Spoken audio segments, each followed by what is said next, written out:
ଆଜିଠୁ ପୁଣି ବର୍ଷା 2 ଦିନ ଧରି ରାଜ୍ୟର ଉପକୂଳ ଓ ଆଭ୍ୟନ୍ତରୀଣ ଓଡ଼ିଶାରେ ହାଲକା ବର୍ଷା ସମ୍ଭାବନା। ସୁନ୍ଦରଗଡ଼, ଢେଙ୍କାନାଳ, କେନ୍ଦୁଝର, ମୟୂରଭଞ୍ଜ ସମେତ ଯାଜପୁର, କେନ୍ଦ୍ରାପଡ଼ା, ବାଲେଶ୍ୱର ଓ ଭଦ୍ରକରେ ବର୍ଷା ନେଇ ପାଣିପାଗ କେନ୍ଦ୍ରର ସୂଚନା।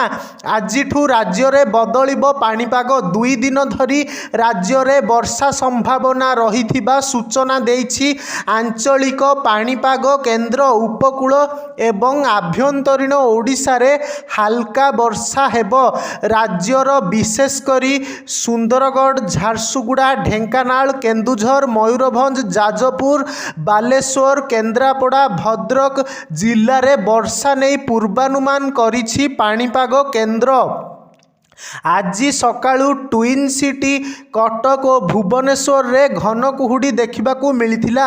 ବାୟୁମଣ୍ଡଳରେ ଜଳୀୟ ବାଷ୍ପର ପରିମାଣ ଅଧିକ ରହୁଥିବାରୁ ଘନ କୁହୁଡ଼ି ଅନୁଭୂତ ହେଉଛି।